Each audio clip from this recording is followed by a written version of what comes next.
This conference will now be recorded. Call the meeting to order. Stand for the pledge.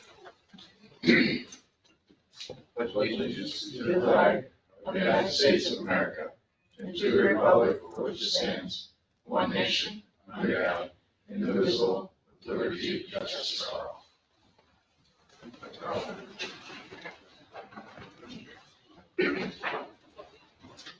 All orders are gathered this day to do the important business for the people of the village of Owego. Grant us wisdom, compassion, and understanding. Amen. All right, the first item tonight is a public hearing on local law number 2% tax cap. Do you have anybody here to talk about that?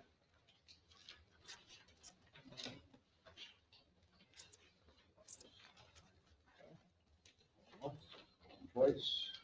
We talked about keeping this open until next meeting, when we actually have the law. Okay.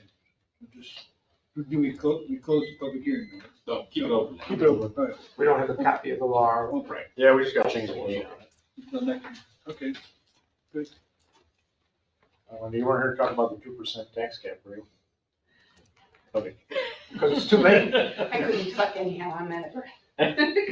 All right, next item is public comment.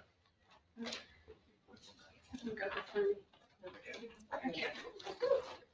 have any public comment? Hi, yeah, thanks. Oh. Wendy Geis, 383 Prince Street, Owego. I'm here to ask about the intersection of Church and Main Street. Last time I was here, I know you folks were discussing it, and seems that I almost got creamed last week turning onto Main Street again. There's been no resolution because there's not a stop sign on Main Street. And so I'm wondering where things stand, how to move it forward, and if anybody who's in disagreement with this would like to hear my reasons why I think it's important. I'd say you let us have them anyway. I'm sorry? I'd say you let us have your reasons anyway, since you. Yeah, you have the floor. Cheers. Oh, okay. Calm I've down. been doing this for the last few blocks. What's the time limit on this one? We got We can serve roll it up refreshments. So, when there is when there are cars parked on Main Street, whether it's in front of the VFW, the theater, or the church, it's impossible to see around those cars. And it might not be a problem if people actually drove the speed limit, 30 miles an hour in the village, but they don't. And so you're creeping out, trying to see around these cars, and then you think it's okay, and then you look this way, and nope, there's a car coming that way, and you creep out a little more. And last week or the week before, like the person like slammed on their brakes because I had gone too far out, but I couldn't see them, so I couldn't help it. So I'd like to know why it's not being done, I guess. So anybody can chime in. Yeah, so we've got a traffic committee that's been I'm looking at sorry? it, Traffic committee. so they could answer best. Want me to do it? Yeah. So, first of all, the parking, we have a local law in the works right now to change parking, and it will remove a parking spot on Main Street towards the theater on both sides of the street, one on the VFW side, one on the theater side, to remove 6 or 8 or whatever isn't practical downtown. It's just not. But it will remove one, and we've been over there and looked at it bunches of us many times, and we're hopeful that that will be enough so that someone that drives to a degree safely will be able to see enough that that'll be okay. And then on the other side, going towards 231 Main, that parking spot is about how it should be. And the one on in front of the church, we're planning to move that up another spot or so. So those will also have 60 footage of vision up there. And that's a lot of vision from an intersection, 60 foot from the corner. To make them 100 feet is just impractical. So if there was a traffic light there before, which made people stop. Why can't there be a four-way stop now? There could be a four-way stop. That has not been the recommendation though. By who? What's that? By the traffic committee. Yeah, only 2/3 of it. I'm sorry? Only 2/3 of the traffic committee agrees with that. So, So Ron is saying it's not a unanimous recommendation from the traffic committee. so what would be somebody's objection to putting a four-way stop to make it safe for everybody who went through that intersection? Because at night, when the sidewalks roll up at 9 o'clock at night, it's clearly not an issue. But during the day and on the weekend, and to remove parking spaces when we already have a parking issue in the village, especially for the shop owners, I don't understand. I guess help me understand why we can't do something proactive So when there was already a traffic light there in the past. So first, there was a traffic light there, and the cost to put another traffic light in there and replace it is $100,000, $120,000. Not looking for another traffic light. Okay, the cost to fix that traffic light is also, you say, why can't there be a traffic light there? That's what you just said. I'm just answering why there can't. No, that's not what I said. Oh, I'm sorry. I said there was a traffic light Okay. there. I understand it's expensive to replace it. Yep. I understand it's expensive to repair it. Okay. I'm not asking or suggesting that. All I'm suggesting is 2 stop signs. Are you ready? Yep. You're suggesting a four-way stop. The thought process of some, Mhm. including New York State's survey on this intersection, is that Main Street is a through street with through traffic, and that should flow, and Church Street is a side street coming into it. And so the suggestion there was that that flowed and that the side street had stops. We're trying to fix that. We have on the stop signs on the side street, we have under the stop sign, we have another sign that says, cross traffic does not stop, so the people coming up Church Street don't think that those other people are gonna stop. Right.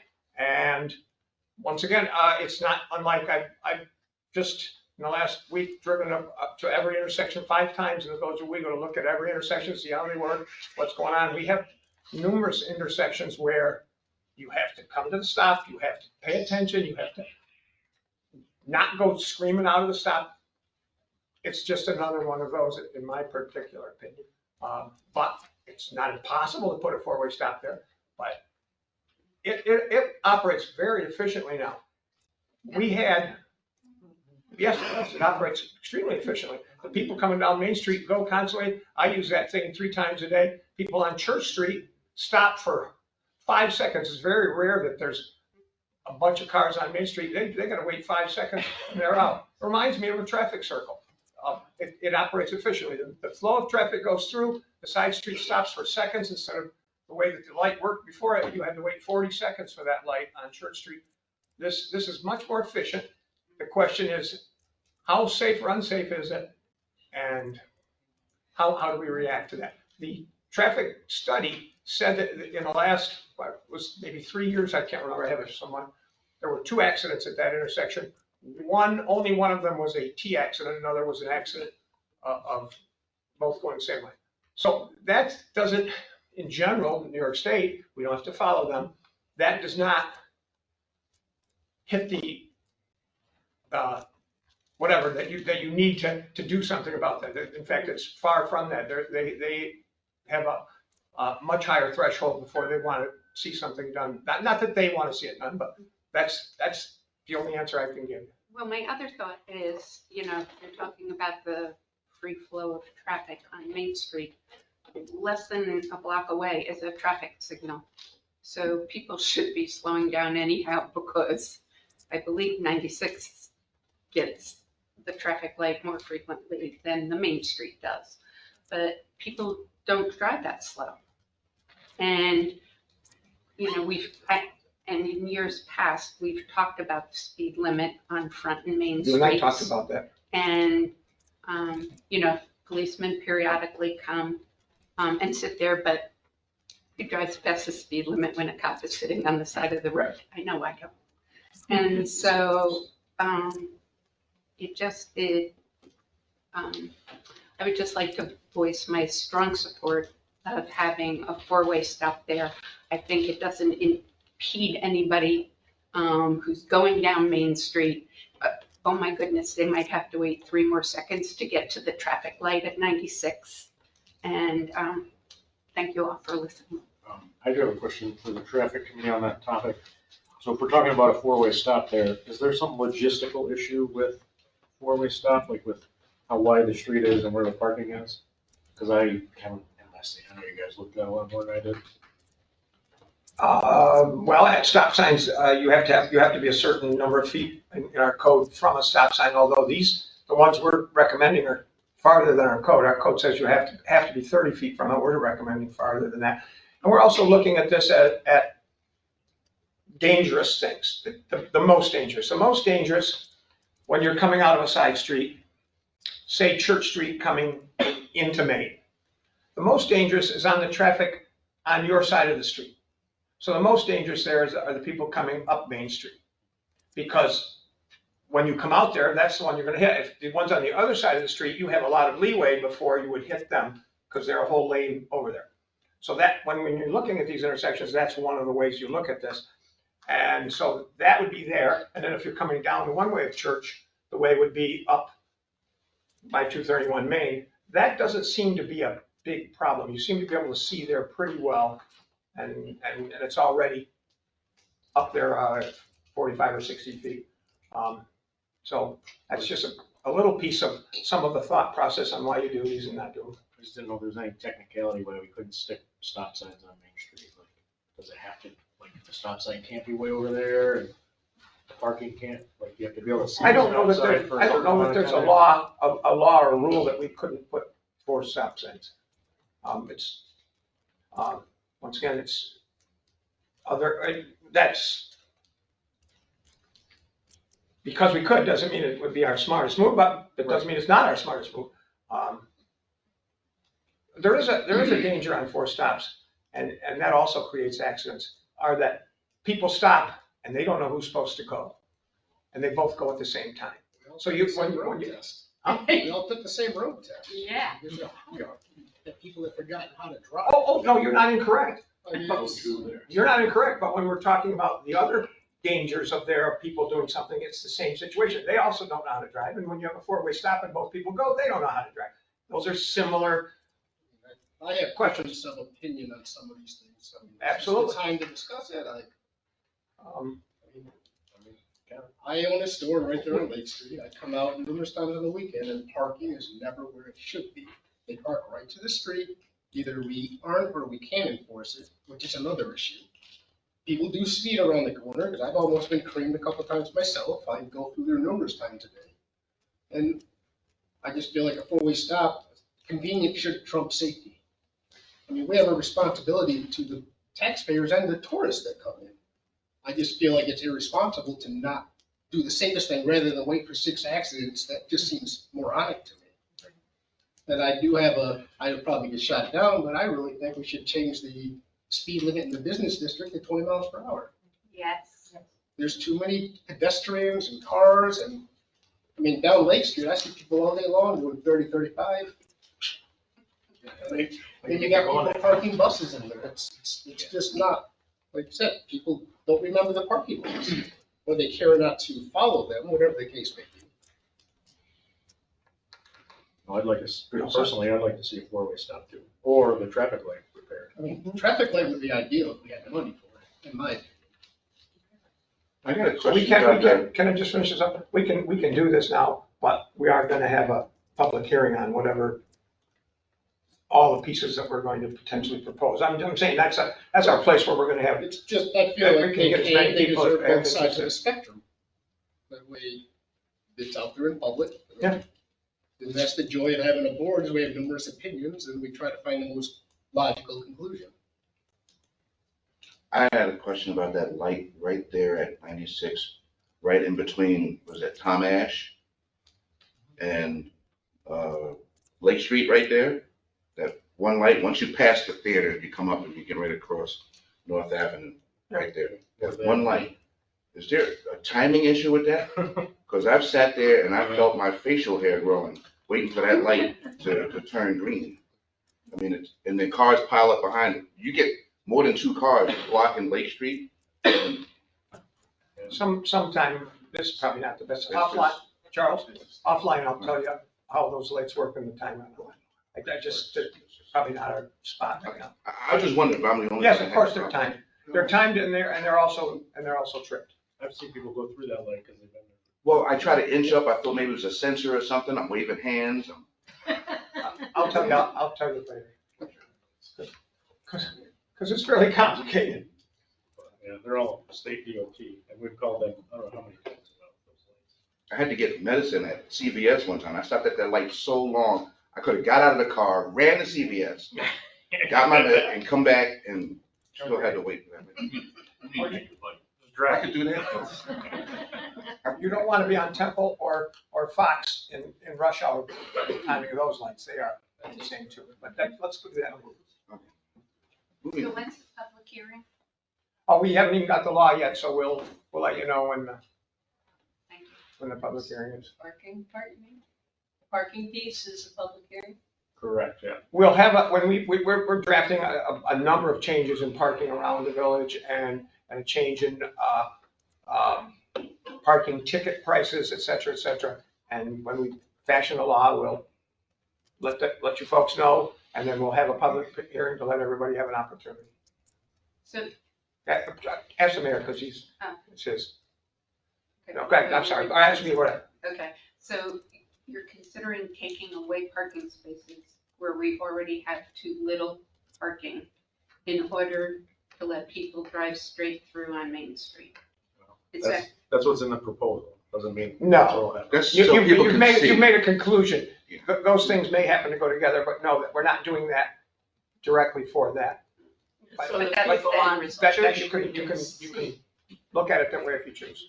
It's the end result. There's a lot of other changes in the Okay. proposal too, like not just that intersection, it's all over the place. Okay. We're gonna take those parking places away probably even if we have a light there because the parking shouldn't be where it is. Or that's a proposal. I say I don't know what we're gonna do, but that's a proposal. I don't know. All right, still in public comment. Oh, yes. All right. Let's move on. Let's go to department head reports, and let's do the fire department first. There's a lot of people here because of this. Charles, you want to read the first part?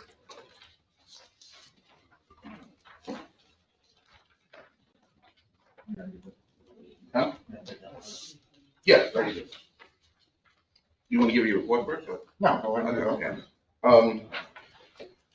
So on May 28th, 2025, the Owego Fire Department held their elections of the officers for the 25-26 year.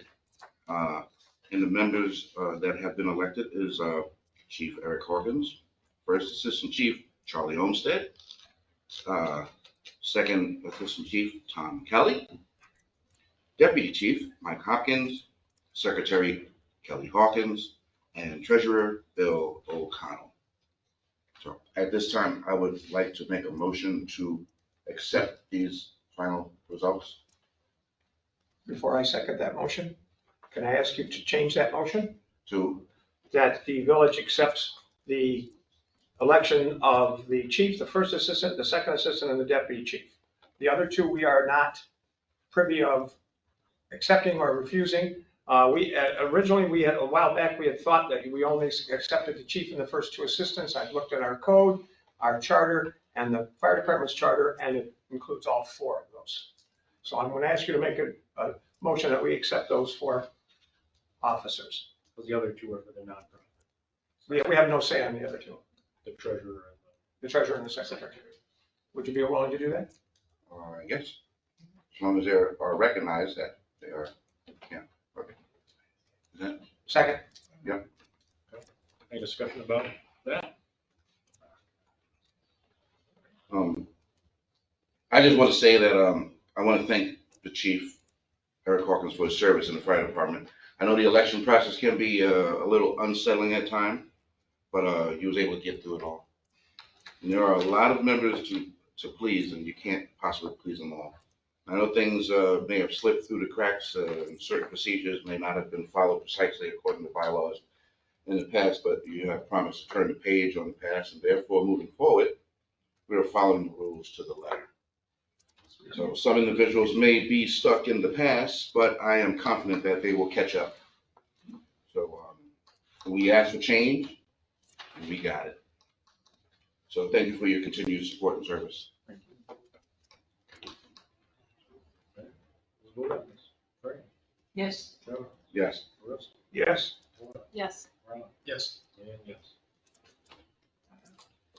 Thank you all. Thank you, and thank the two new chiefs there. Yes. Thank you, everybody. Two of my assistants are here. Mike, his daughter is playing on the field at softball, so I wanted to go see that. So May was another busy month. We had 30 calls, which matches February for the most in the month.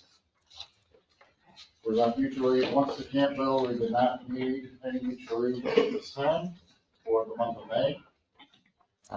Training, we had member Joseph Butler training complete DFO with his hazmat first responder, which is an 80-hour course that lasted 4 months. Different trainings we did. Another class was we had 5 members attend a UTV, ATV class taught by our insurance company up in York Valley on Saturday. We participated in a recruitment, thanks to Tom getting us in at the high school. We also had a vehicle at the County Emergency Services open house. We escorted the OFA girls flag football team and the OFA girls lacrosse team. We did the Memorial Day parade, and the ladder truck is out of service again. How bad? Oh, yeah, you snuck How that bad? in. We are casing an electrical problem. Right now, it's down to one little solenoid that was ordered and will be here Thursday. So Hopefully that's it. hopefully that's it. Is So that something that's covered, like they fixed it and something like? this is all the old stuff. So it's 2 old switches in the cab, a pressure sensor under the truck, and now the solenoid. That crapped out on us on a Tuesday night training with the stabilizers out. So between me and a couple other guys, we were able to finagle the wires. And I held the wires closed while they got everything put in, and then we got it back to the station. Out of service, so. Do have something for you. Sure, I did check with the sewer department, that drain line that comes down through, yes. the only thing they come up with was removing the gutters from it, but I don't know if that's legally possible in order to keep it from flooding the The basement. basement. Every time we get heavy rain, Yeah, it's just too much coming into that one pipe, and the recommendation was that we separate the. what size is that pipe frame? Is that a 6-inch in the back of Central? Yeah, if you touch. Pretty big. We're supposed to separate those, yeah. I didn't know Kinda if we could looks the just other put it way. out into the street, I don't know what the new laws are, I don't know where the drains go. What we have now is totally illegal. Right. Yeah, you're supposed to separate them. Grandfather, perfect. We're supposed to separate them, we look the other way on old stuff, but when we do a new thing, we're. Well, that's fine. Yeah, now you got to get state involved in everything. It's obviously annotated, I mean, we keep flooding the basement, I don't know legally what our business. I'm worried if we separate it, that it's going to freeze in the street there, or the Well, no, parking you put it in the lot. drain. Where You does it can go? put, you convert it to the drain for most stormwater. Okay. If the state will let you.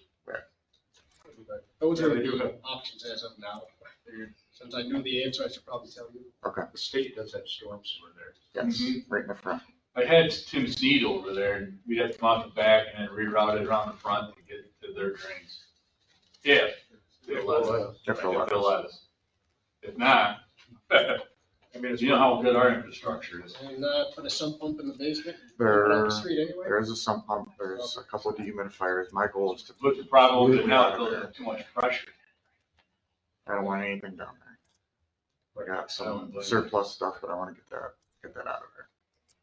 So, That's where that is. I just thought I'd bring it up.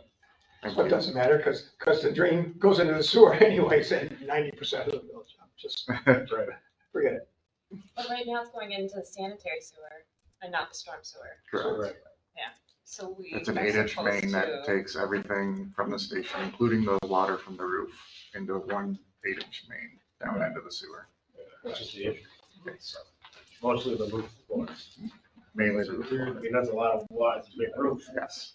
It's a weird trap down in there, which causes it. Yeah. And then it backflows through the one sump pump pipe, and then it comes up from the sump pump. And that's what causes the issue that's on Mike's Mike's, report, is yes. the reoccurring. Yep. And you have a backflow preventer on the. Yes. Anything else? I do have a question. Uh-oh. Serious note, while we're doing the roof, why don't we run the drains all the way down on the outside? Eliminate some of the pressure that falls from the top to the bottom. Not a horrible idea. I mean, that's the only idea I can come up with right now, because they're gutters. They're called gutters then. Right, we should talk to Hon.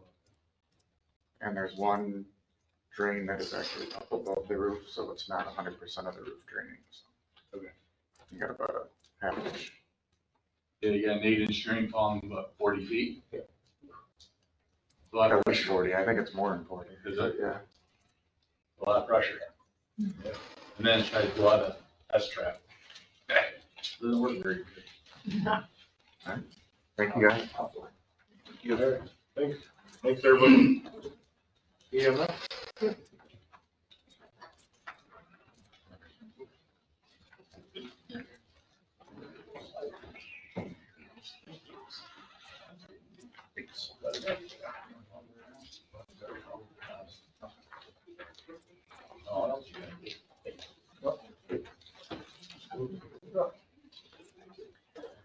So for the month of May, we had 131 calls we went to.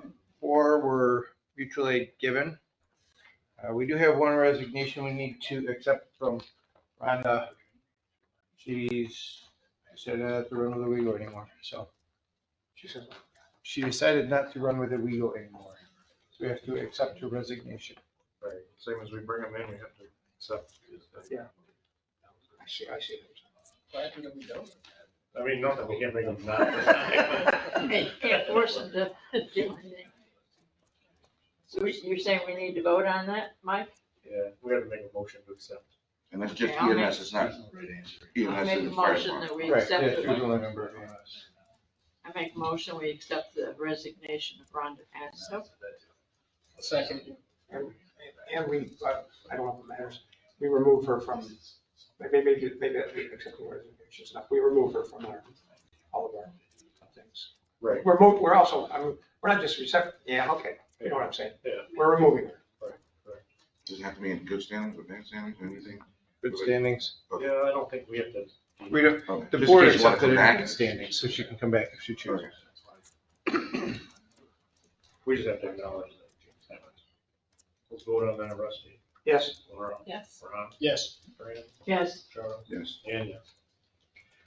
As far as our vehicles go, 2031 is doing well, 30,000 miles, no issues. 2032, still sitting in New Jersey, rotting away. I actually got a picture of it today. They claim it's almost re-chassis time. They're almost going to separate the old chassis from the box. If we're lucky, maybe this week. 2033 is currently out of service at Simmons Rockwell. It's been gone for over a month now. It had some issues where the oil ended up in the antifreeze. And so some of the parts and labor, majority of it is under warranty, so that's a plus. They did find a couple other things that we've got to pay for. So if all goes well, we may get it back tomorrow, I'm hoping, but we'll see. 2034 is doing good, 50,000 miles, and 2051's got 50,000 miles as well.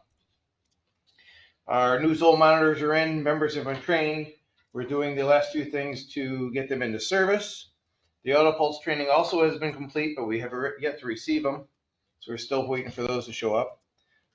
Thank you for approving the 2 new per diem staff last meeting. So we're working on getting them on board. We do have a new board of directors for the 501c3 based on the elections that they had during your last meeting. I'll let our new president speak about that when I'm done, so he can introduce himself to all of you so you know who he is. We also have our rig checks that are now being done electronically in Image Trend versus on paper, so it gives us better tracking of who's doing them, when they're doing them, and making sure they're all getting completed properly. We also have a new time clock that we're starting to use for our staff to make sure folks show up to work on time, punch in, punch out when they leave, all those sorts of things. So that is up and running, and the staff are getting individual invitations to use it as their shifts come around. So that's going well. We did receive the Laerdal mannequin. It has been delivered from the grant money that the 501c3 got. So the training's going to be coming soon on that. Does it have a name? Not yet. For us idiots, what is that? It's a training mannequin that does an awful lot of stuff that we haven't been able to do in the past. It's very technologically. CPR thing. Yes, it's a lot more than just a CPR thing.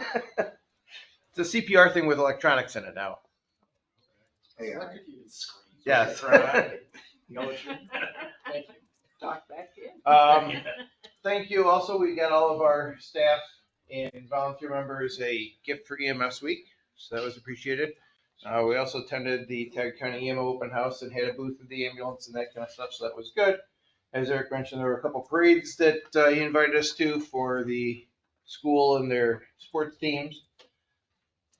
Staff are also completing digital OES shift reports to document their efforts while they're there, right?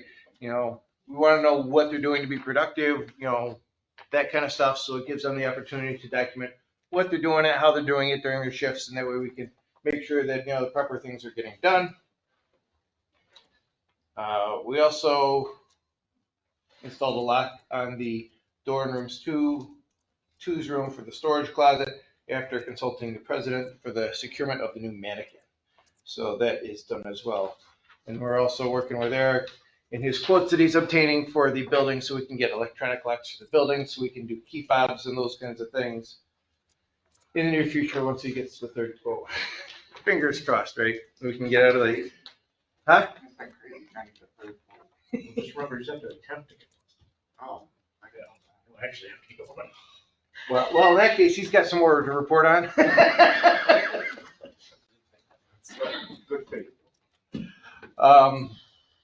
So that's that, and then of course the old trickler that you already talked about with the storm green stuff. So, any questions so far? Good question. Yes. When did we send 832 down to, what is it, BMI? What's the name of the? BCI. BCI. When Back did we in send it? November when we hit the deer. Yep. A couple months ago. Just a couple.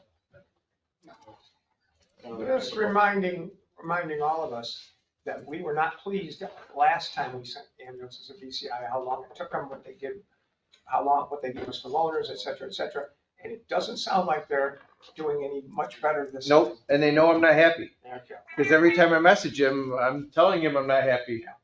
And at this rate, I don't want them to do another chassis because they're not. That's the thought. Thanks. Yeah, the end result was good, but it really was hard to get it. And now that I know that you went through the same stuff with 2031, It- it tells me the whole story. Can't be a lot of other options for having this type of stuff done. We could send it back to Horton to have them rechassied. That's an option. Or we could just spend twice as much and get a new one. Probably never the answer. But the ones that we've rechassied, like, sorry, 18 months behind schedule. it's what? Horton is 18 months behind schedule currently. Oh, well, that's less than VCI. Throwing that out there. Don't be sad about it. Wait for it. We don't know when it's coming back from BCI.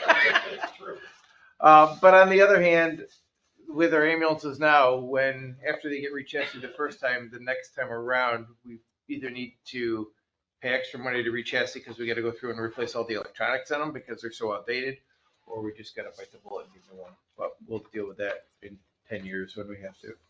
Yeah, we're upstate New York. Hopefully the frames all stay intact. So, what other questions you got? I'm done. You done? All right. So I'll introduce you to Will Ellis, who's our new president of OES. And I'll let him tell you who his team is and what his goals are for the next year, just so you guys are in the loop as to what we're doing. Hello, as he stated, I'm Will Ellis. I was placed in the position of the chairman of the board for the 501c3. We have an entirely new board except for the treasurer. Kevin Cum is still our treasurer. I am the chairman, Ray Morgan is my vice chair, and then our secretary is Jessica Akers. And then Terry is our board member appointed by you all. And then Chris Carpenter is one of my other members at large, as well as Scott Gurney.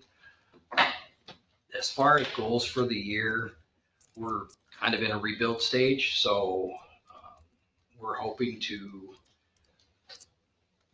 do some bylaws amendments. I plan on trying to work with Mike a little bit, maybe do some SOG, SOP amendments, kind of move us forward from where we're at right now.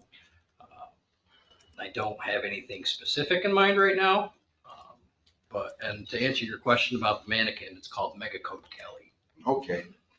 That's what Laerdal has named it. Sounds like a superhero. Yeah. So, I mean, that's pretty much all I have. Any questions for me? Thank you to everybody for Yes, thank you. volunteering. Yeah, thank you for serving. All right. Anything else, EMS wise? No, we're good. We'll go to sewer then. Thank you, man. Okay, on the quick part, for May, month of May, haulers brought us 474,000 gallons of treatable septage for about $29,600 for this process. May 22nd, between 2 a.m. and 7 p.m., the plant was on pure generator power. The main power supply pole into the plant, about 8 foot of it snapped off from the top and was dangling in our driveway for about a full day.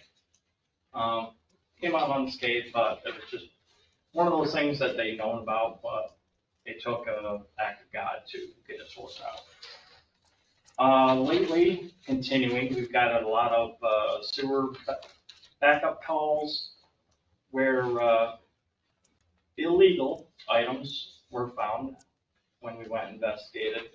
And there's a lot of instances where cleanouts, places that have them, are damaged, broken, or missing. I put together a little something that I think Kim should have forwarded to everybody that I would like to have put in Penny Saver. Yes. I also plan on, since it's a small thing, to send them out in every bill for the next year. That's a reminder of what not to flush down the Yes, toilet. that is all paraphrased right from the code and charter, the illegal discharge. That's what you meant by illegal stuff. It's not like marijuana or something like that. No, not that illegal. Like tampons. Pick that out. Right. And then lastly, about a month ago, we put out a bid package for our EQ tank cleaning. That ended Friday. Kim was out part of that day, so none of it was able to be added in the agenda. But Ron Tulton and I think that it's a good idea to try to get this ball rolling as quick as we can. I'm not sure what we should do right about now, but seeing as there's weeks in between these meetings, wanted to get something started. Yeah, these two bids are substantially far apart from each other. Yeah, they are. Holy cow. Yeah. $94,000. Are they apples to apples? No. I don't know, you know what the differences were on the bids, Dirk? It was astronomical. And as far as what the work would entail from the 550 as opposed to the I 94. really have no clue. That's something that they have kind of stated from when I first talked to them. The mobile solid solution, their number that they have on here is pretty much around what everybody else has said, give or take. None of them bid, don't know why. I would be very curious to see what they bid on, because I find low number sums, you get a lot of change orders. And I don't want $200,000 worth of change orders. It's only getting cleaned though. Right. I mean, that's pretty clear.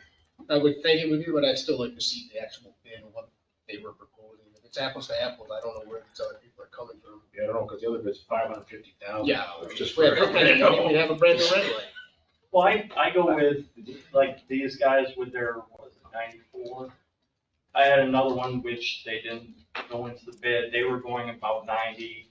Another one we talked to on the phone was going for about 86. If I'm not mistaken, part of the issue is the tunnel, is it not? Yes. The big part of the issue is the tunnel. Yeah, they We've don't have had a people sheet. hang up the phone on us when we told them the dimensions of the tunnel. Even though we proved with the telephone pole that you can take stuff off the highway and through the access road and get there. Yeah, you really want to. $20,000 in their bid is taking the stuff apart to get it in, and then taking the stuff back apart to get it back out. That's $20,000. So it's really $74,000 for cleaning and $20,000 to get their stuff to get to the place. Does that involve us disposing of the byproduct still, or are they gonna take that? That, at least with a few of them, that is us. Like this company here, and I know another one, they were gonna utilize, since we were kind of shut down recycling, they were gonna utilize some of our equipment, like our belt press, to actually run through a lot of the stuff they take out, dewater it, then we can store it and. Right, if we can process it, I'd much rather save money on that side than pay them to do something that we can already do. One place quoted me, it would be probably $30,000-$40,000 for them to dispose of it. For us, it's just the tonnage to go to Taylor's.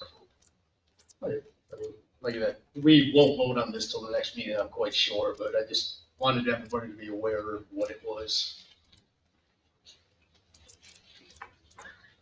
That's just where the bids are way different. Yeah. Theirs was like that at the very beginning when I first talked to them, I couldn't understand why. Were they on site? Somebody only saw it via Yes. satellite, didn't they? The very first company looked at the satellite, this company actually showed up here, so I can't explain the discrepancy of the dollar amounts. I just remember vaguely on those first two quotes or bids, that the one that was tremendous was going to do a whole bunch of strange things there. They were going in there with this and do that. It was significantly different stuff than me was necessary, but it was that. I do have a quick question. Did you just say that when the telephone pole went over, we got access to our plant on an access road? Did you say? I didn't know if I heard that right. NISAG had an auger machine and a pole holding machine, for lack of a better term. They actually had them on a flatbed. They took them on the highway just past Pompelli Creek, where the guardrail curves off, and they actually took it down the bank like a A1 Abrams, and took it down the bank and drove it up the access road. The access road on our side of the plant side of the highway? Right. Just wondering if, under an emergency, because of all that talk we had and everything, if there are ways and means, and they told us here, oh no, couldn't it possibly happen? And one of the things we said was, when there's an emergency, it'll probably happen, and there it was. But that doesn't mean that they're gonna make it available for us and we can have it all the time, but we just, remember, we were concerned about We it. just did it.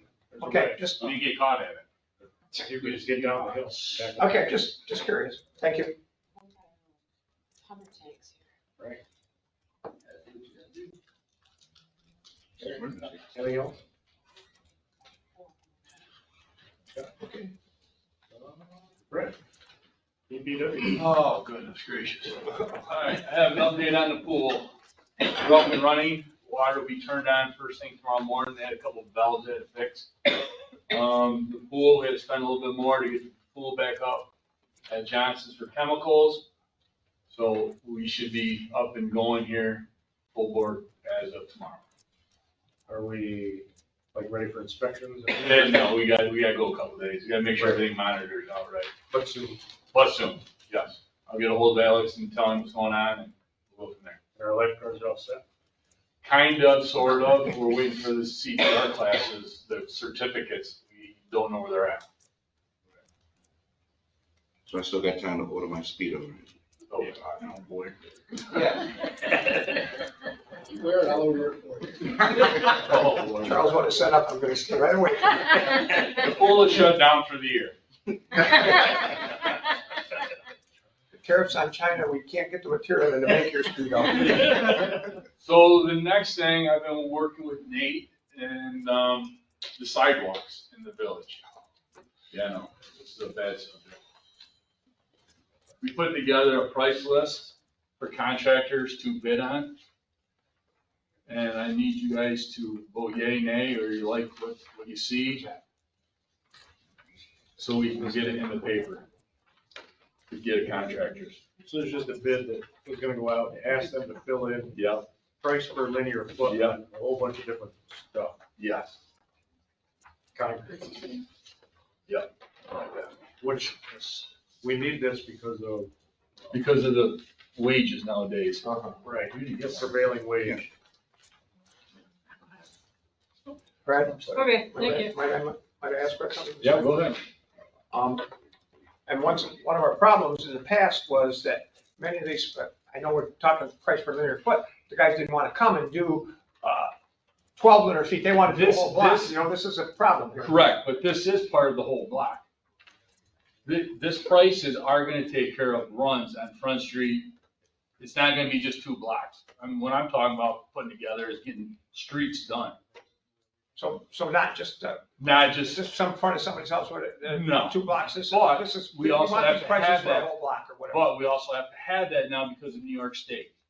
We have to have the number. We have to have, I'm sorry, what's that called again? PEC? PRC number. So by state of New York, since we're a municipality, we have to pay rate work, obviously. So in that, I have to go online and get a PS number, and then I gotta have a contractor that follows the state law. Shouldn't they all be following the state law? Excuse me? Shouldn't they all be following the state law? Paying wages And per we- state wage. It should be. Union scale wage. Right. I just find it ironic that the tax base gets charged the most. Right, I know. I agree. The irony is not all. I agree.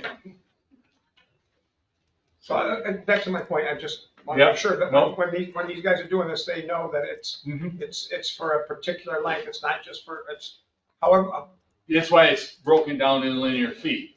okay. This is a time and material contract that the village would be bidding for, where they commit to an all-in price for putting in so many linear feet, you know, 1 linear foot. So that's why it's priced per linear foot. And then however many linear feet Fred tells them to do, they're gonna do it for that price per foot.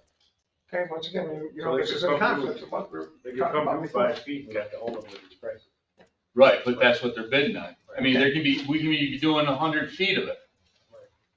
So typically what we would put in a bid notice, which is what I'm working on with Fred. So this is like the sheet which the contractors would fill out to give their pricing. Bid notice would say, we expect to do X amount of feet per year during the contracts, but they can have some expectation of, all right, this is the minimum amount of business that we will likely get. And then, I get it for 5 feet. But believe you me, I'm not gonna just have a contract come in for 5 feet. I will definitely have other areas close by to use their 3 yards minimum. I'm not gonna have them just come down for a linear feet. But it'll be close within each other, like Talcott Street, there's a lot of jump spots that need to be done, there's a lot on Front, there's a lot on Main. For public information, what's the plan where it goes under trees and they're just ridiculous? That's what we've been doing for the whole last 2 to 3 years, is taking down a lot of the trees that have overgrown the sidewalks and lifting them. Because once you disturb their root system, the tree will die. And they're just way too big to be growing in a 4-foot berm in the village. I mean, there's still a lot more trees out there that need to be trimmed or taken down because of the sidewalk. It's a liability on the village. So, I mean, I'm not out to just cut down trees, I'm out to do it for reasoning and. I guess there's public format, at least inform the public as to why. Absolutely. Yes, sir. So one of the things two of the things Fred and I talked about would be that the bids would be back in time, ideally for your next meeting, to potentially take action on. And then another thing you need to discuss or consider anyway. So Fred's got a budget of $160,000 for sidewalks this year. That could change. I mean, he might feel like he needs to rob Peter to pay sidewalks. Well, yeah, that comes out of our, road construction also. But if we had money to, like, set aside to do a bunch, we can, like you were saying, finish it. Yeah, so that's what he's got available this year, if it all shakes out right. He's hoping to do this every year for the next 3 to 5 years to get all the sidewalks in the village done. If that's truly the plan that the village board wants to commit to doing, then you could just bond for the whole thing today and do all the sidewalks in the village in the next 2 summers. We go out to bid, we do not just do this thing, but do an actual, we're bidding, we're doing every single sidewalk in the village. The work needs to be done 2025 and 2026. And then do a bond resolution to authorize the funding of it all, just to get it all done. If the village board is planning on supporting this and having Fred include in department budget money to do all this anyway, every single year, you'll just do a bond payment instead of scheduling the work every single year. In reality, only about 40% of the sidewalks have to be replaced. Absolutely. I bet that's probably on the low side. Yeah. Anybody who takes a walk down some of these streets, I mean, have probably tripped at some point. And I think Fred was, when we were ballparking like 800,000 to do, is it every sidewalk or is that 40% of the sidewalks? I mean, I would say you're at good, I mean, the flats are really bad. I know there's Ross Street, I know there's a lot on Front Street that need to be redone. I mean, I can't put a number on it, but I just know there's a lot of sidewalks in this village that need to be done. By Eric's house, that's a mess. I mean, a lot of the sidewalks in the flats. You could also tackle this in 2 stages, which is doing what is in front of you right now, which is what we're going out for, which is just getting a contractor to do linear feet, do a bid, do what Fred can this year. And then tell Fred to go inventory all the sidewalks in the village and actually identify which streets need what amount of sidewalks. Why did we ask you to come tonight? But Why we gave that fancy truck? But I mean, hire a summer kid to do it, right? Go walk all the sidewalks, tell us which ones needed. But wait a minute. Pay him You're asking a lot. Pay him You're asking a $8 lot. But I mean, that's a way to get that information to tell if you actually need it all. Because I mean, if this is something that needs to be done, then you need to. We get a lot of complaints on our sidewalks, and I just thought it'd be the next thing that we should get done. Residents will love that information. Makes sense. My Why question, don't you hire somebody that can do contract or concrete work for the village? that's another. We still have to pay prevailing wage, and they still have to go through all that. Well, I think she's suggesting hire an employee. Hire him as an employee. And do it yourself. Then we don't. Sidewalks aren't that hard, they're only, Yeah, but that's maintain a flat top, I still gotta pave. My question is, so sidewalks typically are 50% us, 50% the homeowner. You wanna take care of that one? That was my question. Yeah, so I mean, generally speaking, doing something like that, I told Fred, we talked on Friday. I was out of town for the weekend, so I haven't had a chance to look at it. But I have to look at your code again and just understand what your process is. But generally speaking, homeowner's supposed to pay 50% of it. The village pays 50% of it. The village does the work and then invoices the 50% to the property owner. Gives them an opportunity to challenge the cost of it.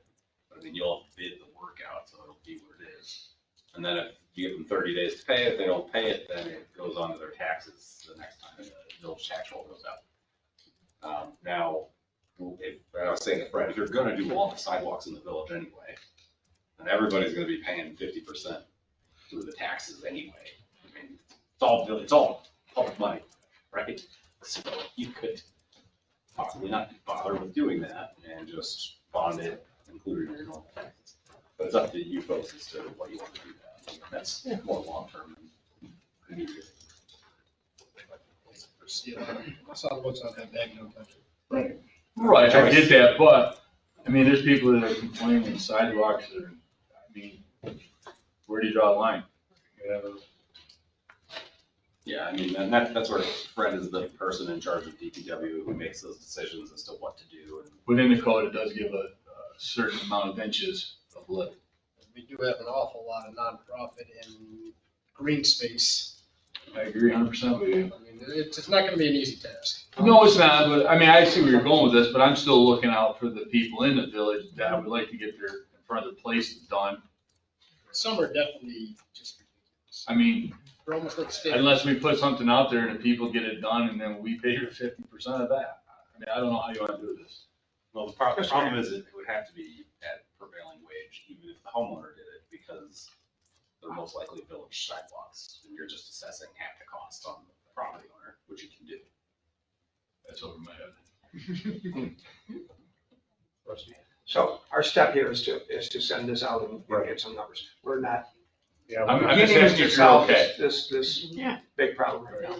I'm just asking if you're okay for the bids. yeah, I think this is what you need through the village, then, yeah. Yes, that's what I came up with for different scenarios of the village. And how you gonna get, who you getting this to and how you getting it there? But you got put in the paper for 5 days, maybe? Minimum of 5. Minimum of 5 days. Okay. And I assume you'll send it to some concrete places, stuff like that. I know Reach knows about it, I know Stumpy knows about it, but I'm just gonna let them know when it goes in. I'm sure Deven sent us a bit on it. Do we need a motion to have this done or? can you just No, agree? you probably can just put it out to bid. I'm Okay. giving this to you. as Perfect. information. My next thing is you have in front of you is the dump truck. We have to upgrade our dump truck because 55 is about ready to go to the shipyard.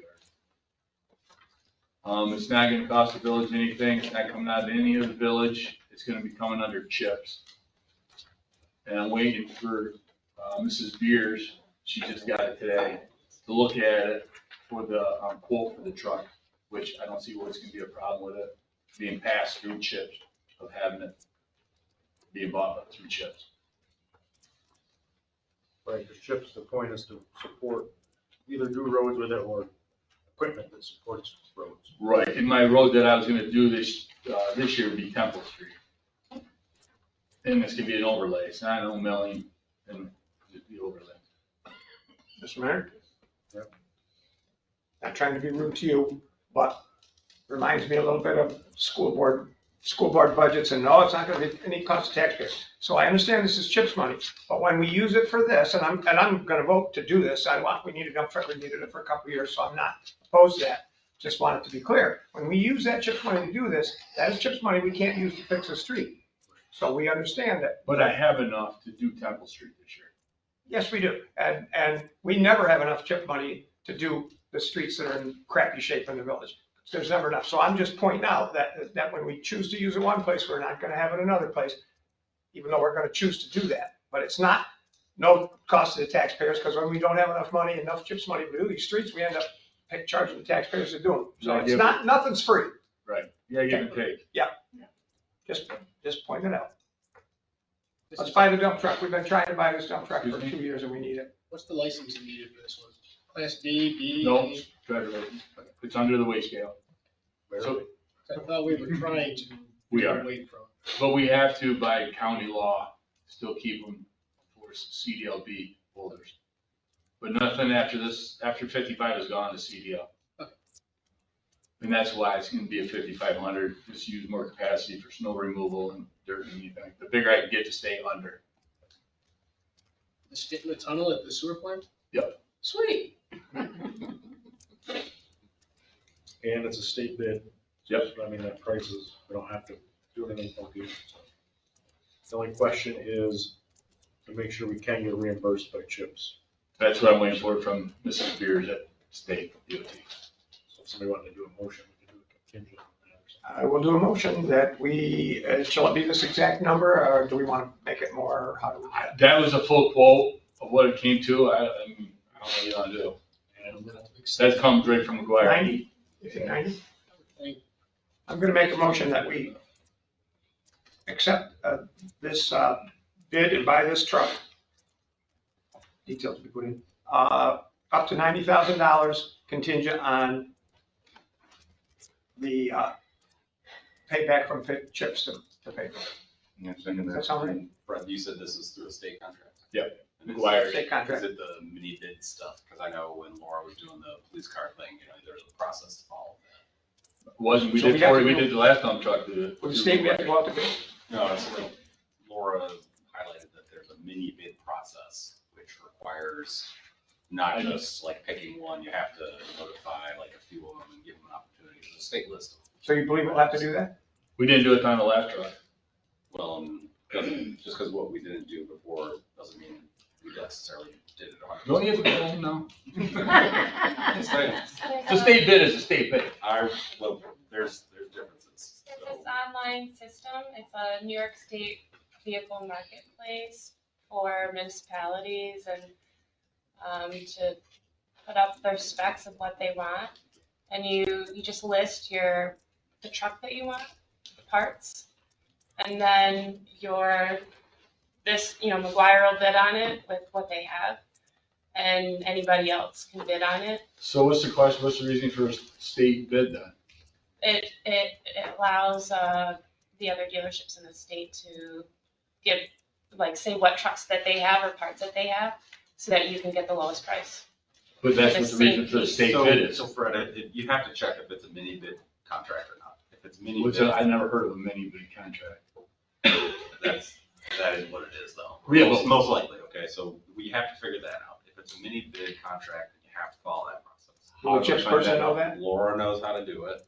Will the She's CHIPS- had to do it for that contract. CHIPS person will not know how to do it. I'm not talking about knowing how to do it. You said Right. you have to check to see if you have to do it. We want to know who you have to talk to find out if you have to. Or do you custom truck? It is going to be very clear on the state contract that you are looking to bid on. So look at state It contract? will say right on it whether you have to go through the mini bid process or not. Okay. And so, like, I mean, if you want to tell me which one it is, I can try to find it while we're going through everything. Mike has it right there. It's out here. I mean, if you guys want to go back to this one and look it up, and So my next question is. We're in the middle of that motion. And we may have to withdraw it because what we have to do, I don't know if we can contingent a mini bid too. I don't, that's a little more messy. Hold on. Motion to Yeah. find out an answer. Yeah. Let Nate look it up. Well, I'm withdrawing that motion while we go out of business for the moment. Who had a second? Withdraw. Now, Mr. Mayor, Fred, you're running it. Fred wants to say something else. I got one more thing, since Mike Howell is retiring this year, I would like to adopt one of my laborers as a full-time employee. That are part-time laborers, I would like to make her a full-time and give the kids that are here as a part-time $1 raise, so they can kind of meet ends. They're good kids for the next budget. It's already budgeted in, and we're still way ahead after Mike retiring. So. Sounds good. Can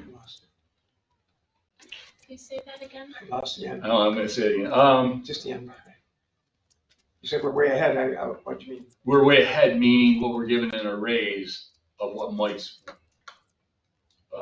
pay was. Salary line. If we give Rick, with his high salary gone and we give some other people a little bit more money, we will Yeah, still but I be just less lost- money than we had.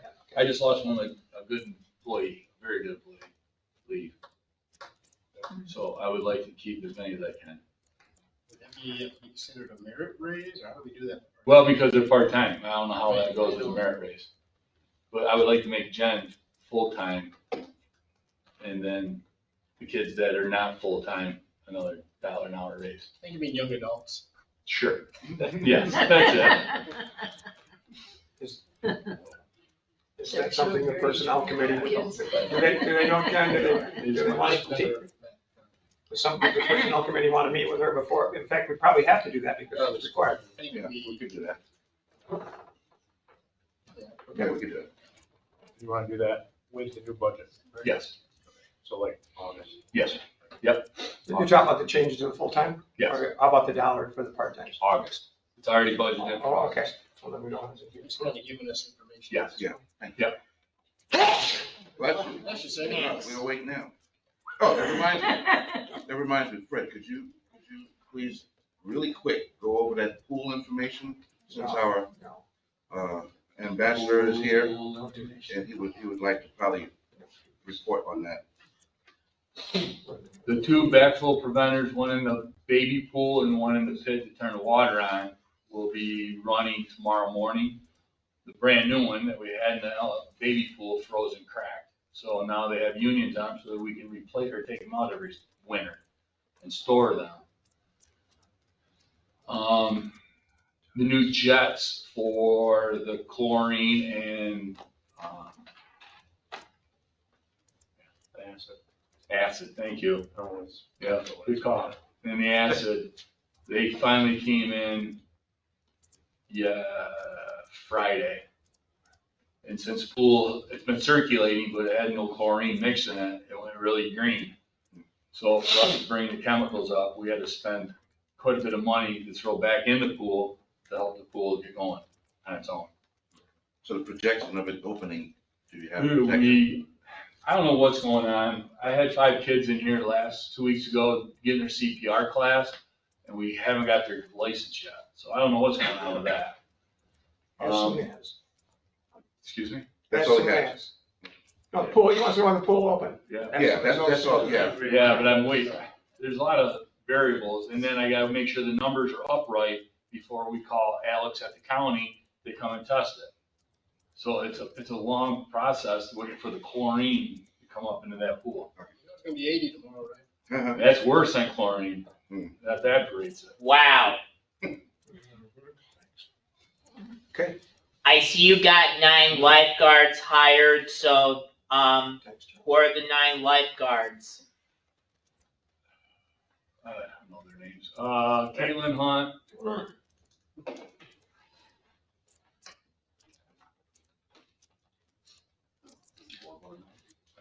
Okay. Is this assuming they're qualified people? Yes. That's all I need to know. There. Well, we're We'll waiting get for the back 5 to to you get on qualified because CPR, I don't know what happened to the cards. They're somewhere in between flares. He's out, he don't know. I talked to Scott already, so he's gonna look tomorrow, see what happened to the cards. So other than that, I'm good. So I just read it, it does require the mini bid process. What's that? It does require the mini bid process, so right, it's the wire contract, it's in group 40440, which is for vehicles class 1 through 8 statewide. It requires this mini bid process. I just emailed you the how to use the contracts FAQ from OGS. You'll be able to look at that easy breezy 7 pages and go through that. Laura has gone through it. She can probably show you how to do it. I believe the police chief has done this in the past. You should know how to do it. You know, so if a vendor ever says, oh, it's state contracts, don't just assume, oh, we can just, without anything else, buy from it. Sometimes we can, sometimes we can't. So what do you do, put this in the paper and let? No, no. This is instead of the paper. He Oh. just does it online. It's all through OGS. So Okay. yeah, it'll work. Don't worry. Keep your phone on you. Making sure that we're following. It's a much quicker process than the paper. It will be much faster, yep. And then if Okay. the board wants to authorize Fred to choose, to select the lowest bidder and award it to the lowest bidder through the mini bid process, up to $90,000. Right. Then Fred will just award it. So you're saying Laura can come over to my office and we can sit down and she can show me how you do this? Well, I'm gonna let Laura. Oh, come on, Nate. We can do that. All right, So cool. you can set up that bid that we would award it to them at the end and with delivery or however we set it up. Okay. Yeah, you delivered last time. Yeah. Okay. Sure. However you do this mini bid. As long as you get the tow truck. And we can approve it following that process up to 90 grand or whatever. Yeah, and give Fred authority to award it. So he doesn't have to come back and wait another 2 weeks to get it going. Right. Yeah, especially with Nate. He always has something I gotta do. Unless they justify his pay. Don't do it to me. I don't know where Rusty went. I got one more thing. Yes, sir. I feel like Columbo. Remember that? One more thing. Yeah. Nobody knows who that is anymore. I know. I'm giving away my age. Through the DRI project, we purchased benches that go around the pickleball court and all that. We have those stored under the Grandstand? grandstand, I think. Who would be assigned to install those? You? Okay. I got We'll one do of it. We'll do those. I think you can put them out. Are they on just- sonotubes or a I don't platform? know. Do they go into the ground or? do I they have not just looked at sit- it. I don't know. I haven't seen them either. Are they like the ones that we have in Draper Park? They just need a concrete pad, or is the guy going to a? I don't have a clue. I mean, I know what they look like, but I don't know how they install. You have You might wanna look at the this for. already by the How many is there? skate park, right? I don't know. How many are there? No, it's I not, don't it's know. right, it's around the pickleball court and the basketball court. Do you know how many benches there are, Charles? I think they're like 6. I was gonna say six. I'm not. I haven't seen them. I mean, I remember when we ordered them, what they look like. They're like just benches. Like, Okay. Is that all set to go now? Are we good to put them on? We changed them because they had backs. Yeah, they had backs, so these are Once we just figure benches. it out, I'll get it with Charles and you can go over and tell me where he wants them. Yeah, they're on the print too. That are probably in my office. Some for the basketball, some for the pickle or whatever, some for the Okay. skate. 10-4. Thank you very much. And thanks for those Lackawanna lights being turned back on. I don't know what the deal is. So what about if we motion to do that? Oh, yeah, it's Rusty's back now. What's that now? So we can approve Fred to make a purchase through that minivan or mini bid system for the vehicles. We don't even know what we're gonna get. Well, You're still getting that truck. he would order this exact equipment and it would be coming, and then all the, whoever wants to bid on it from the state bid system, all the dealerships would just say what they have on there, if they have those parts and what prices they would be. So we So don't have. we'd just be looking for the lowest price. So it would be to authorize Fred to give him, delegate authority to him up to $90,000 to award the lowest bidder through the state mini bid process. For Ideally, a it should be vehicle. above this. Yeah, well, it shouldn't be above that, because Fred would call McGuire out, I'm sure on it, but. Oh, absolutely. Do we have, within that process, do we have any discretion on if somehow, some way, Charlie Midnight Auto had the lowest bid, we can pick somebody that's not lowest bid? You'd have to do it based on best value, in which case, that's the question of, yeah, they're really far away but they require for their warranty that we deliver to them our vehicle for any warranty work. Like, no, we're not gonna take somebody in Long Island for that. That's a material issue with the pricing, so we'll go with something close. I'm assuming you gotta be kind of vested to be in the state bid system, like he was saying, it couldn't just be Joe Schmo out of his backyard, someone ready. Yeah, no, it's everybody through OGS is an authorized vendor of the state. So the motion is to give Fred Ulrich, our superintendent, permission to approval to purchase the fire truck listed here. The fire truck listed here. Dump truck. The dump truck listed here for up to $90,000 after the mini bid process at his final discretion, or whatever he has to do. Yeah, on the basis of best value. And I'll second that. You got all that, Rob? Oh, no, there's not a chance that's going to do it. Hey, Didn't say it very well. Just Thanks, Fred. Yep, you're welcome. yeah, up to 90. I don't think you should go yet, we haven't voted to do that. I'm waiting. You made that contingent on chips reimbursing us, right? Once you leave, we're gonna have something. And in chips there are that we reimbursed. gotta I sing don't and care, I'm dance already or gone something. then. All right, Let's click one more thing. so we got a motion and a second. Let's vote on it. Rusty. Yes. Laura. Yes. Rob. Yes. Brandon. Yes. Charles. Yes. And yes. Anything else? I'm gone. Thank you. Thank you. Tell Eric I tried to get him a fire truck, but I made a dump truck. Yeah. Not gonna get one for fire. I can retrofit it for a fire truck. Rusty. Joe's asking why you're calling. Why am I leaving? Do we need him? Because it's, yeah, I called him and he didn't answer the phone. Right, you Yeah, called yeah, me yeah. twice now. Yeah, I called him from a week. He wanted to do something and we're not gonna do it about motorcycle. We're not gonna do it till we have the paperwork. So we don't need him right now. Is he you got him right there? I can call him if you want. No, we're not gonna do it. Hey. We're not doing it because you didn't bother to. No, So we have anything from police department? yeah, no, I haven't heard from him. What other departments? I think that's all. Code enforcement?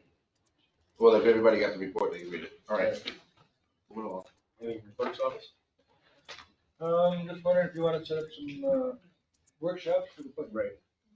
We got the budget coming up, we have to pass it by the end of June, which is this month.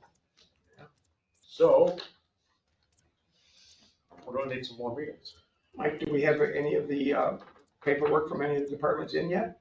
We have most of it. Yeah. Vicky's working on formatting it into the budget. So we're probably gonna be ready by next meeting, I'm not gonna say next week. It won't give us very much time. No, I know. Because not only do we have to have it by the 1st of July, we have to have a public hearing on it. I'm just saying, we So don't we want do to have crunch it down. 5 Mondays in June, which is good, bad. We were hoping not to have a meeting on the 30th. I don't want to either. So our next meeting is the 16th, which we should have info, at least the preliminary budget. Question is when we want to have the budget workshop and then schedule the public hearing to adopt or Rusty. Can I ask Rod, I want to ask Rod a question? Because a lot of things we're doing now in different formats and stuff, I sure would like the budget document that we have be similar to the ones that we had last time where it had, you know, I'm talking about, it had a column with 2 years ago and a column with 1 year ago and all that stuff. I can't remember what the new. I would hope we don't. They're similar, but we switched over to It's all in the new software now. Springbrook. Yeah, I okay. don't remember what. But I liked all that, I liked all that information. That was very helpful in looking at what we spent 2 years ago, what we spent last year, how we spending, what's proposed. Yeah. Okay. Do you think we'll be ready? There's not much that changes. But No, I don't, because Nikki can have it all inputted. you gotta get it going. You can't wait till the last second. The 9th is an okay day for me. I could, What's that? I can come on the 9th. Which is what, next Monday? Yeah. Why don't we just come on and see which department heads are ready to go. Two of you. EMS, they're, I mean, you got EMS, sewer, police, I know the court's. fire. I got a feeling, the police, the chief got anything? I doubt he does. I don't think he has it. I do not think he does. They've all been given copies of what they need to send back to us. Correct, but we don't think that a bunch of them have it ready. Right, and the issue is they gotta get it here, and Nikki has to put it in software for us to look at it. Point taken, Rodney, that we need to get at it, and if we go too long, but one of the things we may end up having to do, which we have done a little bit in the past, we might have a meeting on Monday, we might have another meeting on Thursday, we have to do whatever we have to do. This idea that it has to be a Monday doesn't have to be a Monday. No, that just, Tuesday, make them all on Tuesday. I know what it is. Thursday, I might put it. Well, we wouldn't want to have village business getting away with that. No, Shouldn't we be having like preliminary budgets by the end of May? So we should, so we asked all department heads in send us their stuff. And if it's not gonna be their budget on the line and it's not done in a timely manner, it's gonna be others. Right. So. Ron, it actually says we're supposed to have that stuff in January. We're supposed to have a preliminary, so be that. Forget 6 that. months behind the ball, that's right, small towns. So yeah, we've been bugging our department heads for months to get their stuff in. So, you know, I'll be out of town from the 13th to the 20th. Oh, perfect. So Mayor, I remember right, this is from towns, but towns are the ones that I looked at this most recently. So the chief fiscal officer, so actually I guess that might be Rod in this case, in the town supervisor, but it's the mayor's budget, right? So you don't, I mean, if they don't get you the information, you just set their budget. And like, you know. Well, that is the default. We don't want to do that, but it's the default. But my point is, to the extent that they don't do it by Monday, then they're gonna have to live with what you set down. I mean, Might not like that. but like, there has to be a preliminary budget put together and presented to the village board, and that becomes the default budget unless you folks adopt something by the end of the month, right? And like, you need to have something put together, right? I mean, I don't know, Mayor, if it would make sense for you to take a stab at looking at last year's and just, being like, this is what it's gonna be unless you guys give me something different Monday. That's kind of what we do to start with anyway. That's 90% of the stuff you can't change and you're hooked right into it. And nobody, of all departments, nobody has any fluff that I have seen. There's no cushion. I mean, most of it comes from our office as far as salary and benefits numbers. So we have all those updated for all of the departments, because we don't ask the departments for those, Nikki does them all. I'm just saying, I think you could have something this Monday and whoever's available. they I think we should have it Thursday. So it's really the other line items. Yeah, you don't need me for that one. How about we schedule a meeting for Monday? If we don't have the information, we cancel the meeting. Well, we can do that too. Does that make sense? I got an important fire police meeting Monday at 6 o'clock, so don't make this thing at 6. What time? What time? Like 7 o'clock. I mean, that's probably, we can shoot for that, because I'd rather. You want to schedule one, because we have to make an official meeting, we have to We'll see how many put it, department heads are ready to go. If there's 3, we'll say, oh, you two start that. And we'll skip a week and then next week we'll do the rest. And there we go. You we wanna can do- always, You wanna do a backup meeting next week if they don't have everything by Monday, then pick like Wednesday as the backup date for the mayor to call for a special meeting if Monday doesn't. I have fireboard. I'm just asking, yeah, like, just someday. It's always best to have a contingency plan. Right. Psst, you don't got firework next Wednesday. You got firework this. This Wednesday, oh, yeah, that's fine. Next week. That's fine. You don't go on Wednesday. Do you want to do that? You want to make one for next Monday, Make one tentatively next, or whatever? make one next Monday and Wednesday. Just in case. Yeah. schedule. Or actually, if we get them all done Monday and Wednesday and not be here till midnight both sides. And then Well, we're supposed to take notice of these meetings and stuff. We can put a notice in that there's a So we're. budget workshop meeting Monday and Wednesday. Right. Want to do that? And then we can split the departments up, so we don't Yeah. do them all one night. Right, I'll contact you, who wants to go. So we're gonna do it, I mean, we have to do it officially, but it's tentative, based on what we get. Okay. Monday and. Because we do have some, like, I know the court sent theirs in, but they don't want to change those. I think the fire department's in, the EMS is in. Yeah. We have some we can work Move, do we have to, is that a motion? Do we have to move to have those meetings? on, probably. Move, do we have meetings on Monday the 9th and Wednesday the 11th, Both at 7. 7 o'clock? Better put the Wednesday. Second. Yeah. Who seconded that? I second. Okay. What's those dates again? And Yeah, this was gonna be a short month. Yeah. All right, let's vote on that. Unless they have the meetings. Brian, Yes. Charles. Yes. Rusty. Yes. Laura. Yes. Ron. Yes. And yes. I don't think it'll go. So, me and Nikki got some work to do.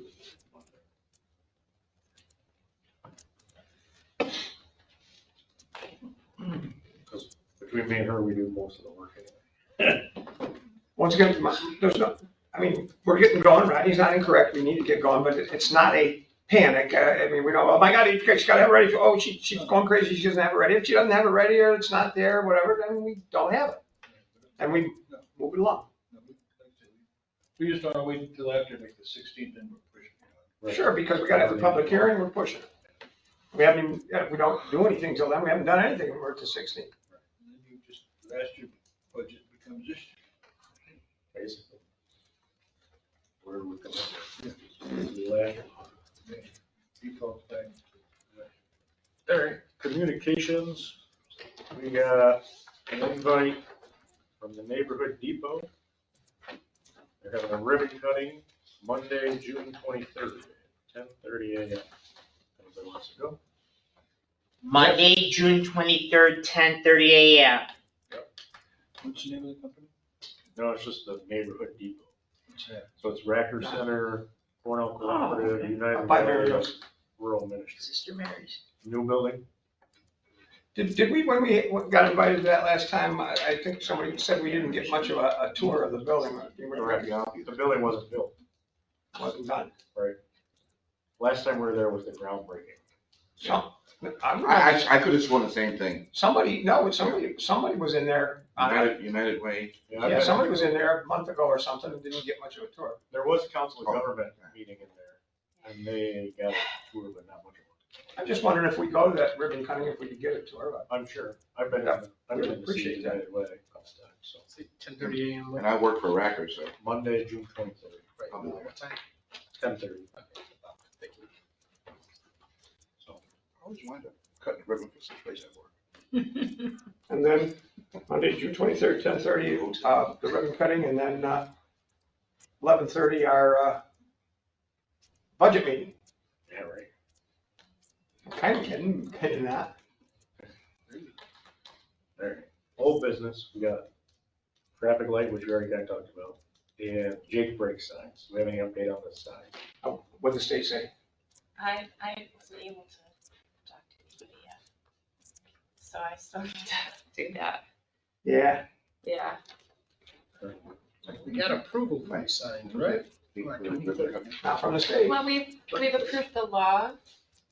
I mean, would it be easier to have Fred contact DOT and where to put them since he does that stuff, or? We've gone and picked up a bunch of good places to put them. We have to get permission from the state that, can we put them various places on the thing? Do we have to let them know exactly where each one's going? Can we put them on certain other signs? And then what size sign can we have and what can it say? We need to know all those things. I would think a state has a set template for that anyway. I would Well, think they don't have just one sign for that, because we've been all over the state looking at signs, and there's all kinds of different signs for what they say. So they don't have. pretty simplistic, like retarders or, just, seems like this is becoming a very cumbersome process. We just want to know on this particular one, what the state requires and doesn't. That's this piece. It is cumbersome, but we can't put them up on their roads without their permission. So we've gone and looked, and we've seen the places that we recommend that they go. Getting the state to engage with us is a Oh, yeah, cumbersome process. but it's still got to be done.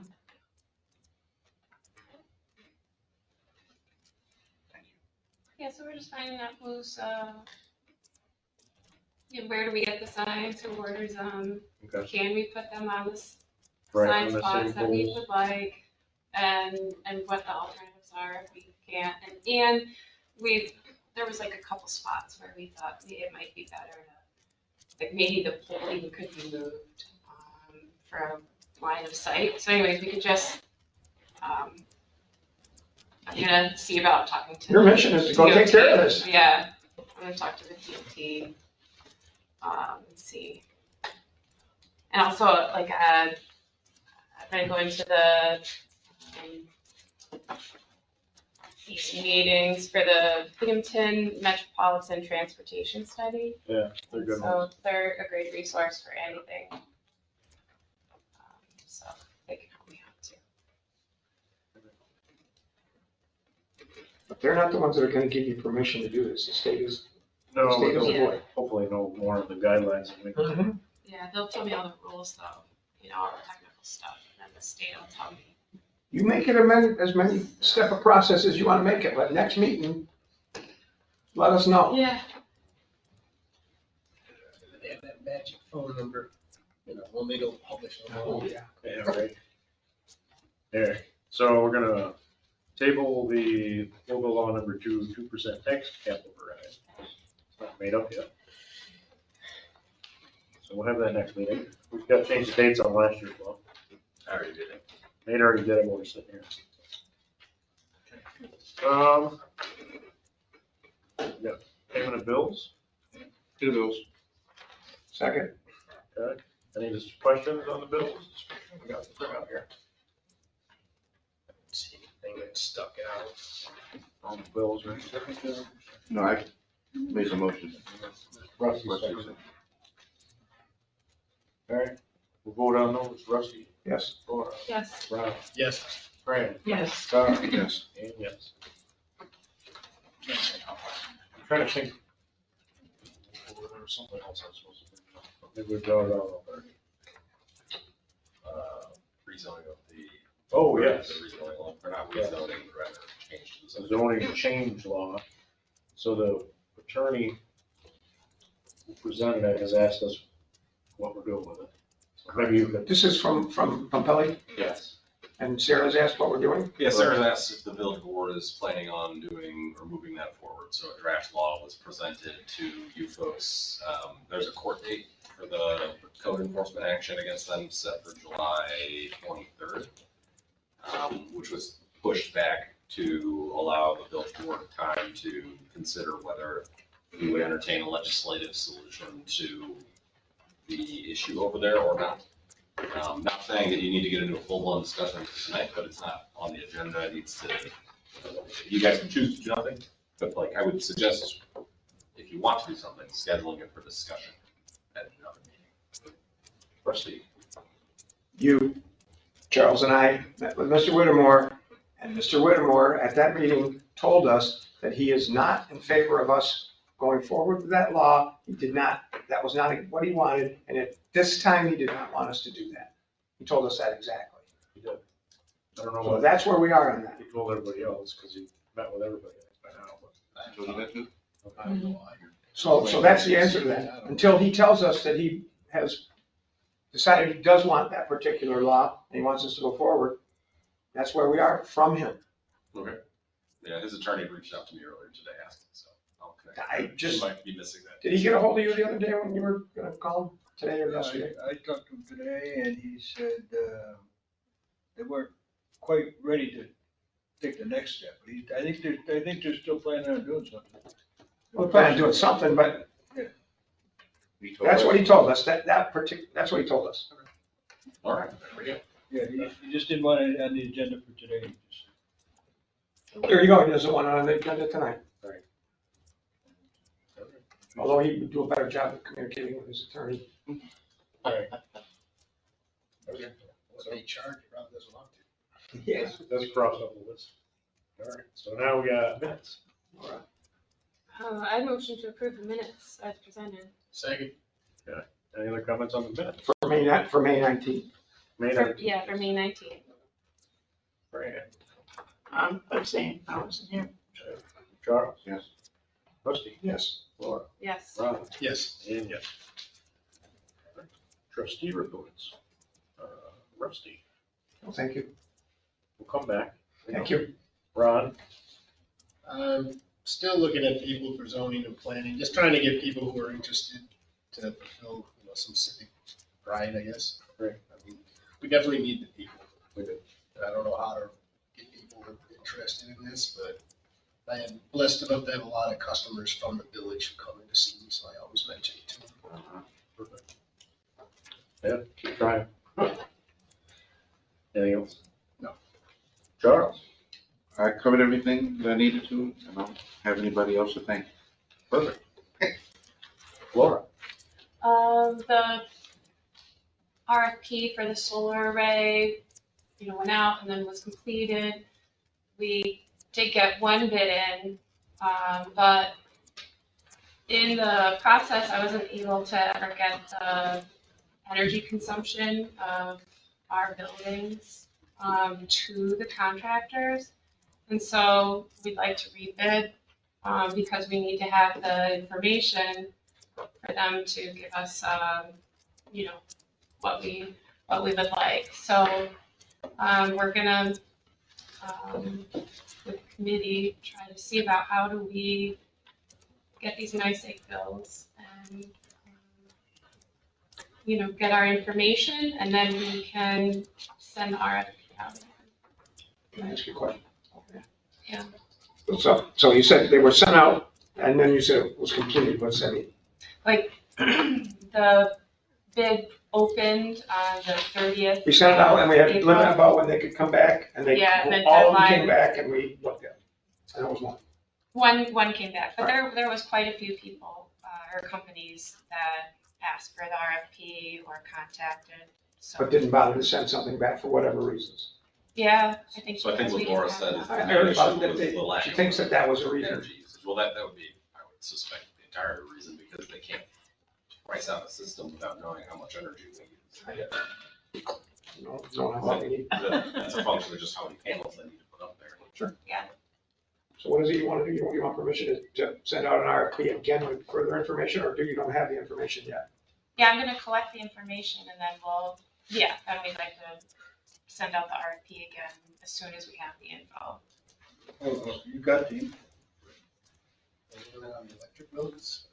Yeah, Thank you, so, Seth. so we So, give you a like- stack of all the electric. yeah, so that stack could get scanned in and then sent out, but I wasn't able to, scan that. I mean, it's like it's the whole year's NICEAG bills for all of our properties. And so they've gathered that and they told me that I can scan it through the machine, right, and digitize it. But I haven't been able to do that. And in the office, there's this portfolio manager where we've set it up so you can enter in the bills and we monitor the energy use for all of our buildings through it. And it just sort of, and we have an energy coordinator who will enter in the information, but the office doesn't have the password to the account. So we haven't been able to update that. So we have our information from years ago, but so we need to figure out, do we just create a new account, or can we do a forgot password process? Another way we found that we could probably do is just ask NICEAG for the bills, and that would involve the office sort of saying which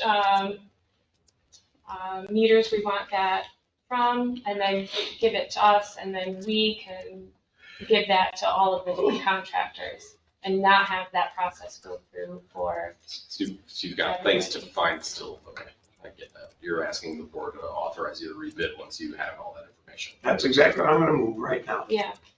That we approve Laura to rebid the RFP for solar, and as soon as she has the information that she believes she needs. We need to ask NICEAG for these digital things to rebuild. Oh, I think you folks authorizing this will give that authority to ask her, or well, the mayor could ask for it, any one of those three. You can use the mayor's authority, assuming he's willing. That's it, that's a motion. But does NICEAG acknowledge that we approved this? They should, Okay. there should be no. I know, I call it a pain in the butt if you're not on my whatever. Right, yeah. I just didn't know on the municipal scale. Can I second my motion? Oh, I'll second. Any discussion on the motion to rebid once Laura has the your information? There, Frank, Yes. Chuck. Yes. Rusty, Yes. Laura, Yes. Rob, Yes. and yes.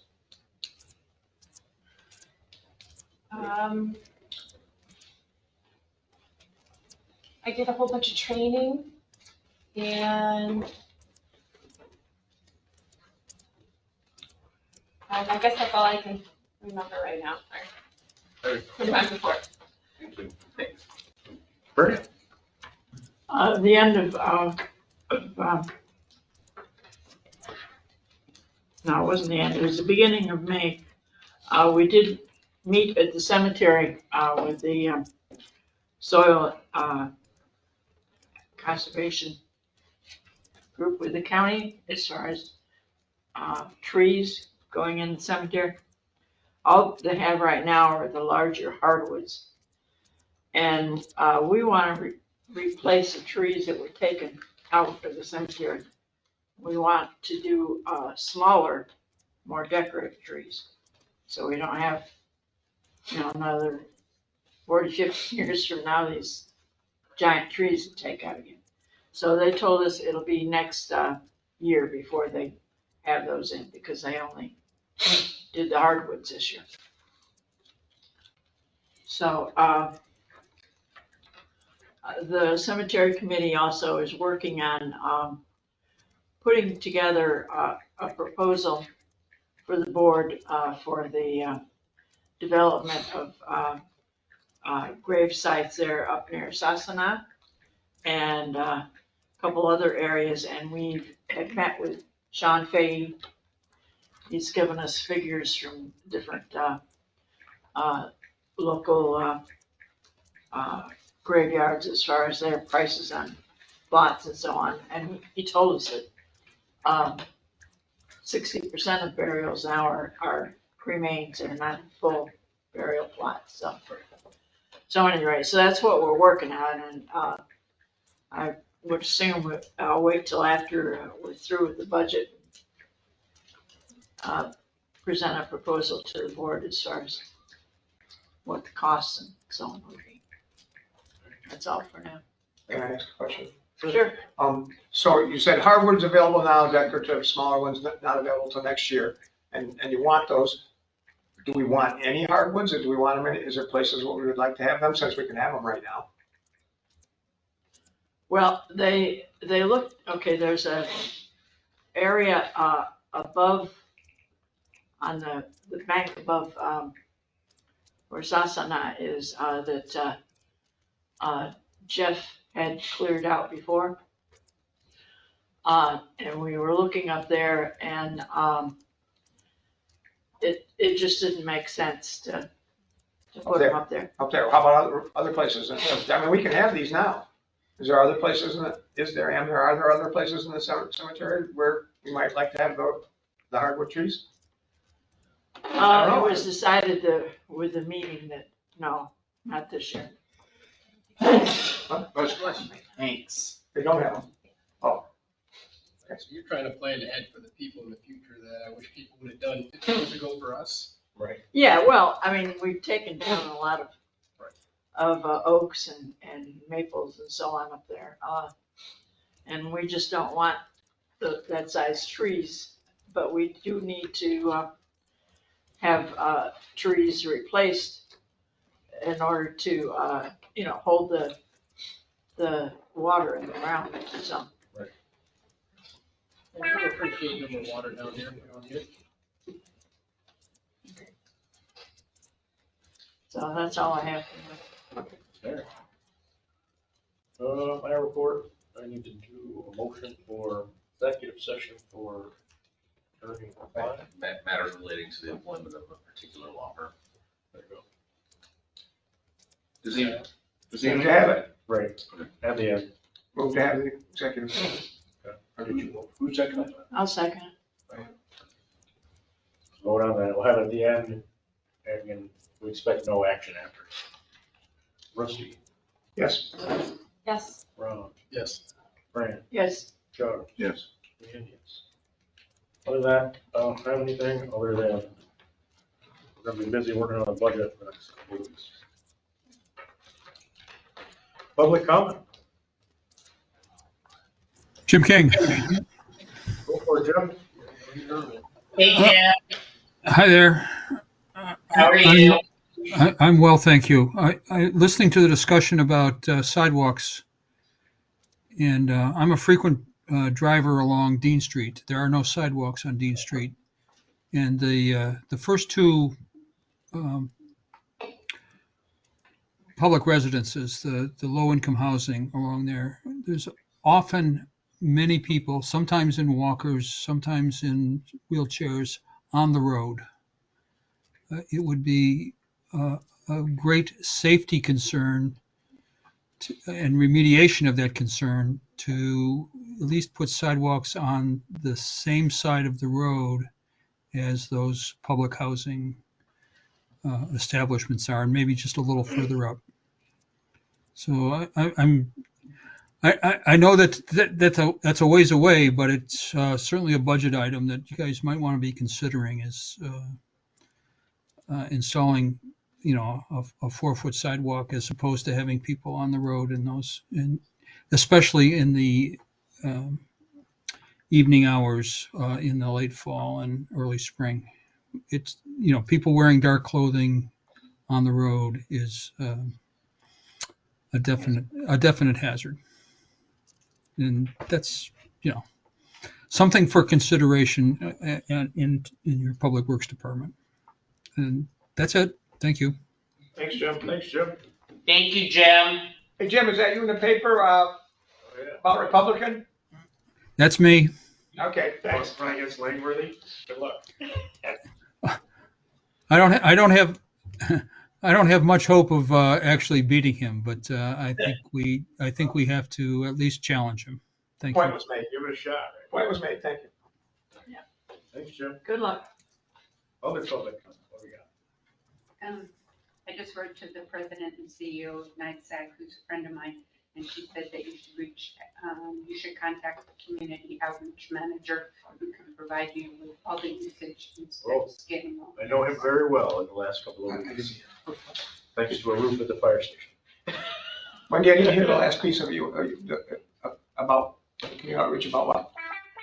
To get the usage, so. Oh, yeah. Oh, the usage for the electricity. Thank you. Yeah, Well, I the wasn't village listening. can contact, but there's like an online method that we can just contact them and have them send it to Mike us. said he knows the person from his recent roof experiences. Yeah.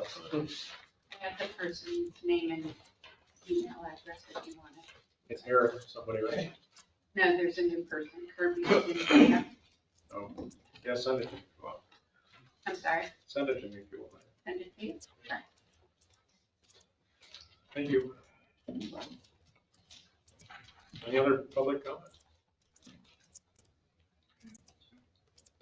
Executive session. In our executive session, real quick.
This conference will now be recorded.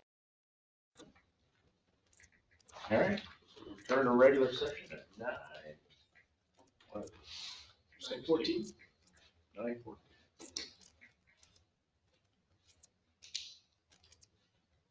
Adjourn. Second.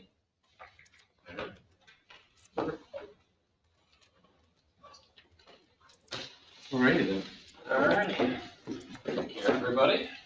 Thanks, guys.